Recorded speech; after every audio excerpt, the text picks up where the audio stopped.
tem medo de estar enlouquecendo? Às vezes questiona se você é normal, se tem algo de errado com você? Sente medo de se perder em seus pensamentos, como se fosse perder o controle de si mesmo?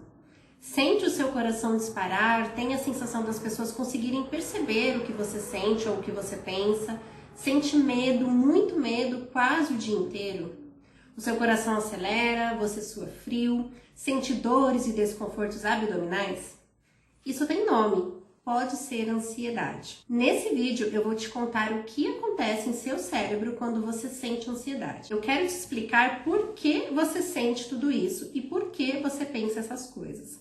Eu quero provar que você não está ficando louco. E claro, quero te ensinar também o que fazer para melhorar essa situação. Bem-vindos ao meu canal, eu sou a psicóloga Aline Sartori. Diariamente atendo pessoas que sofrem com ansiedade. Ouço relatos cheios de medos e muitas dúvidas. Mas tem uma pergunta que é muito recorrente. Será que eu estou enlouquecendo? Será que eu sou normal? Por que eu sinto tudo isso? Então eu resolvi gravar esse vídeo para te explicar o que acontece no seu cérebro quando você está ansioso, quando você está ansiosa. Quando conhecemos mais do nosso corpo, entendemos por que sentimos o que sentimos e as coisas passam a fazer mais sentido. Conhecimento é poder. Aliás, tem um vídeo aqui no canal que eu falo um pouquinho sobre como o pensamento pode interferir em um sistema tão complexo como o corpo humano. Eu vou deixar o link do vídeo aqui na descrição. Para entendermos por que a ansiedade causa essa sensação de estar enlouquecendo, primeiro nós precisamos entender o que é a ansiedade. Depois, então, eu quero te explicar o que acontece no seu cérebro quando você sente ansiedade e você vai entender exatamente o porquê sente o que sente e vai entender que isso não é loucura.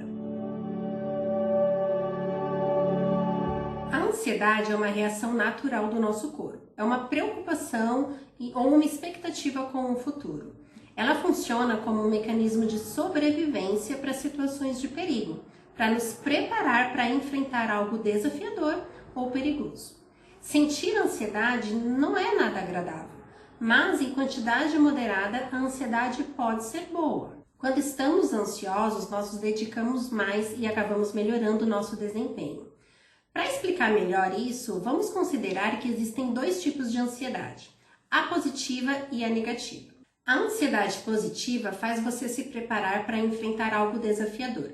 Por exemplo, você fica preocupado, ansioso com uma prova que precisa fazer e por isso se dedica a estudar mais. Ou seja, nesse caso aqui, a ansiedade te faz agir para resolver o problema. Já a ansiedade negativa, ela te deixa estagnado, sem reação. Consome os seus pensamentos, te deixa extremamente preocupado de uma forma desproporcional ao risco envolvido, te deixa perdido e com a sensação de que algo ruim vai acontecer. E diferente da ansiedade positiva, você não consegue agir para resolver o problema. Mas por que isso acontece? Por que sentimos essa sensação? Por que sentimos sintomas como coração acelerado, sudorese? No seu cérebro existe uma região chamada de eixo HPA, que seria o eixo hipotálamo, pituitária, adrenal. Podemos chamar esse eixo de resposta ao estresse, porque ele é o responsável pela liberação de cortisol, o hormônio do estresse. O cortisol ele tem uma ligação direta com a amígdala cerebral. E aqui mora o grande segredo de tudo isso que você sente quando está ansioso. Mas segura essa informação porque eu vou falar dela daqui a pouquinho. Primeiro, deixa eu explicar para você quando o cortisol é liberado no seu organismo. O eixo HPA libera o cortisol em duas situações. Primeiro, de acordo com o ciclo circadiano, que é o nome dado à variação nas funções biológicas do seu corpo, que se repetem em um período de aproximadamente 24 horas. Então, o seu organismo libera doses de cortisol ao longo do dia. E isso é importante porque nós precisamos de cortisol ao longo do dia, porque quando ele está em equilíbrio, ele tem como função, por exemplo, reduzir inflamações, contribuir para o funcionamento do sistema imunológico, manter os níveis de açúcar no sangue. E pela manhã, ali quando a gente acorda até aproximadamente meio-dia, é o momento do dia onde se concentra a maior quantidade de cortisol no sangue. Depois, se o seu organismo estiver saudável e regulado, a tendência é ir abaixando ao longo do dia para que você consiga dormir bem à noite. Uma outra situação que libera o cortisol no organismo é o estresse. Um estímulo de perigo que pode ser potencial ou real, ou seja, tanto imaginar quanto vivenciar um perigo, faz o eixo de estresse HPA ser disparado e liberar cortisol no organismo. E aqui, gente, mora o problema. Como eu falei anteriormente, o estresse afeta diretamente a amígdala cerebral. Quando você presencia algo que lhe causa medo, seja vivendo isso ou imaginando, pensando isso, a amígdala faz uma leitura da situação como um perigo real. Ela avisa o hipotálamo desse perigo e assim o eixo HPA é ativado e libera mais cortisol. Para você entender melhor esse processo, eu quero te explicar que existe um mecanismo de proteção do nosso organismo chamado luta ou fuga, que nos prepara para enfrentar um perigo. Quando esse mecanismo está ativado, o nosso corpo passa por várias alterações fisiológicas que nos ajudam a lidar com uma ameaça, como por exemplo, dilatação das pupilas, que melhora a nossa visão, a nossa audição fica mais aguçada, a nossa respiração acelera, com isso entra mais oxigênio, o nosso coração também acelera para aumentar a circulação do sangue, a gente pode suar frio e isso ajuda a equilibrar a temperatura do nosso corpo. E quando nós estamos de frente para um perigo de verdade, todas essas alterações nos ajudam a lidar com a situação. Pensa aqui comigo, você está andando e de repente se depara com um cachorro feroz na rua. Ter uma visão e uma audição mais aguçada, um coração preparado para bombear mais sangue, a temperatura do corpo em equilíbrio, mais entrada de oxigênio, com certeza irá te ajudar a correr para se livrar do cachorro. Esse sistema é uma proteção do nosso corpo. É algo positivo que nos ajuda a agir rápido em situações de perigo. Esse sistema é ativado pelo eixo HPA, que nesse caso, quando libera o cortisol, ajuda você a correr e se salvar do cachorro. Mas, após passar o problema, o seu organismo volta ao equilíbrio e tudo fica bem. Numa situação de perigo real, toda essa mudança provocada pelo seu cérebro será útil. Não parar para pensar te ajudará a agir mais rápido com o corpo pronto para isso. O aumento do medo nessa situação te ajudará a entender mais rapidamente que você precisa se proteger. Só que o problema é que na ansiedade isso não acontece. Lembra que eu te falei que a ansiedade é uma preocupação com algo que pode acontecer? Pois é, ela tem o poder de ativar o sistema de luta ou fuga, tem o poder de ativar o eixo HPA. O grande problema aqui é que nem sempre estamos de frente a um perigo real, um problema real como um cachorro feroz. Algumas preocupações do dia a dia, como problemas no relacionamento, insegurança, dificuldades no trabalho, memórias ruins, medo de falar em público, tudo isso pode causar uma interpretação de perigo e o nosso corpo irá ativar o sistema de luta ou fuga, que vai causar todos esses sintomas que eu falei anteriormente. O problema aqui é que esse sistema não desativa, porque a preocupação não passa. Então, todos esses sintomas não desaparecem. É literalmente como se você estivesse sempre em alerta. A sua amígdala não para, fica toda hora dando sinais de alerta. O seu eixo HPA libera muito cortisol, deixando o nível altíssimo em seu organismo. E o seu corpo não consegue retornar ao equilíbrio. Eu fiz uma ilustração para deixar toda essa informação, que eu sei que é complexa, mas para deixá-la mais clara. Então, acompanhe aqui comigo. Vamos usar o exemplo do cachorro. Você está andando pela rua e, de repente, um cachorro grande e bravo se solta e vem correndo na sua direção. A amígdala detecta a ameaça, causa medo e provoca o estresse. O estresse ativa o eixo HPA e libera adrenalina e cortisol. O seu sistema límbico, responsável pelas suas emoções, fica superativado, reforçando ainda mais o medo. O córtex pré-frontal, responsável pela razão, fica pouquíssimo ativado e isso faz com que você não consiga pensar com clareza, dando voz à emoção. Os hormônios liberados começam a fazer efeito, aumentando os batimentos cardíacos, provocando sudorese, acelerando a sua respiração, melhorando a sua visão, sua audição, e você está preparado. Agora você pode correr para fugir do cachorro. A ameaça some e o seu cérebro volta ao equilíbrio normal. Até aqui, tudo está perfeito e muito útil. Não parar para pensar nessa situação, ou seja, o córtex pré-frontal pouco ativado, ajuda a agir rápido, apenas baseado pela emoção, que é o medo do cachorro. Mas e se nós mudarmos essa ameaça? Você está lá sentado no seu sofá quando de repente se lembra que tem uma reunião muito importante e pensa: e se eu não conseguir falar na reunião? E se eu travar ou gaguejar?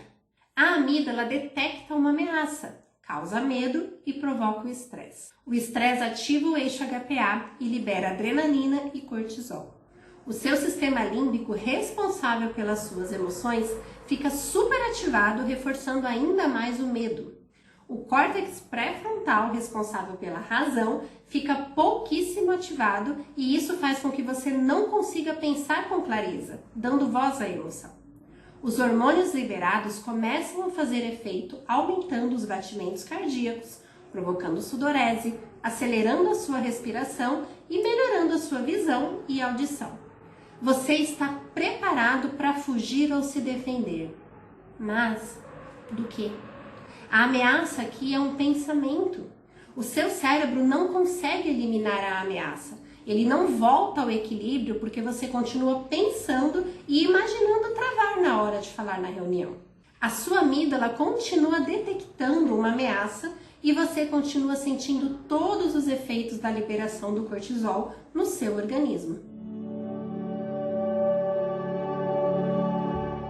O seu organismo fica sempre em alerta, fica sempre alterado. A sua visão e audição estão mais aguçadas, o que pode te fazer enxergar ou ouvir coisas que passariam despercebidas em uma situação normal. A sua respiração rápida não oxigena o sangue da maneira como deveria. Com o sistema límbico muito ativado, a sua amígdala detecta perigos toda hora, provocando mais e mais medo. Com o córtex pré-frontal pouco ativado, você não consegue pensar em outras opções e sente ainda mais medo. Agora, tente se lembrar de quantos pensamentos como esse passam pela sua cabeça durante o dia. Quantas ameaças a sua amígdala está detectando diariamente. É por isso que você sente que está enlouquecendo. Tem muita coisa acontecendo dentro de você que foi despertada pela ansiedade, pela preocupação, pelo medo e pelo estresse. E eu disse que eu iria provar que você não está enlouquecendo. Ter todas essas alterações acontecendo dentro de você constantemente é o que te faz se sentir assim, é o que te faz ter crises de ansiedade ou pânico. O sistema de luta ou fuga não foi feito para ficar ativado constantemente, porque ele altera o seu corpo, te impede de pensar em outras opções. Por isso que você sente que não existe solução. Mas lembra que eu falei que conhecimento é poder? Então agora é hora de usarmos esse conhecimento que eu te ensinei hoje aqui a seu favor. Então eu tenho 3 passos para te ajudar a lidar com essa situação. Primeiro passo: pare de repetir que você não é capaz. Todas as vezes que você pensa ou diz isso, você está gerando uma ameaça para sua amígdala. Comece a dizer: eu posso tentar, sei que é difícil, mas posso conseguir. Segundo passo: lembre-se que essas sensações não são frutos de uma verdade, e sim de um pensamento. Tire o poder que você deu ao seu pensamento. Quando estiver sentindo todos esses sintomas que eu falei aqui no vídeo, quando você não conseguir pensar em coisas diferentes e só conseguir achar que está enlouquecendo, lembre-se de mim, lembre-se desse vídeo e apenas diga para si mesmo: a minha percepção está alterada porque o meu sistema de luta ou fuga está ativado. Eu não posso confiar 100% em meus pensamentos agora. Terceiro passo: escreva esses pensamentos e em outro dia, quando não estiver ansioso, releia e questione o que de fato é uma ameaça real e o que não é. Coloque os pingos nos is. Diga para a sua ansiedade que falar na reunião não é algo totalmente confortável para você, mas que você pode conseguir. Diga que não existe um cachorro feroz vindo em sua direção, que você está seguro. E eu preciso te lembrar, na verdade, que a psicoterapia é uma aliada na aprendizagem de identificar pensamentos ansiosos e como desligar esse sistema de alerta. E pode ser uma boa opção se você estiver sofrendo com ansiedade. Eu sei que esse vídeo, eu trouxe muito conhecimento um pouquinho complexo, uns nomes bem difíceis. Mas então, se for necessário, reveja esse vídeo, mas saber disso daqui é importante para que você entenda o que está acontecendo dentro de você. Eu espero que esse vídeo traga clareza do que acontece dentro de você quando você está ansioso. Se tiver alguma dúvida ou se você quiser compartilhar alguma experiência que você viveu ou que você está vivendo, deixe aqui nos comentários. Eu vou ficar muito feliz em ler e te responder. Antes de finalizar, eu quero te contar também que eu criei um método chamado Ame-se. Ele é um guia completo para você investir em sua autoestima, aprendendo inclusive a questionar e lidar com pensamentos que causam ansiedade e insegurança. Eu vou deixar o link aqui na descrição do vídeo para você saber mais sobre o meu método chamado Ame-se. Mais uma vez, eu agradeço muito a sua atenção aqui no vídeo, espero ter te ajudado um pouco com esse conhecimento. E eu quero te pedir um favor hoje. Se você conhece alguém que sofre de ansiedade, que se culpa, que se cobra muito, que acha que não tem solução, envie esse vídeo para essa pessoa, para que ela entenda o que está acontecendo com ela. Muito obrigada mais uma vez e até o próximo vídeo.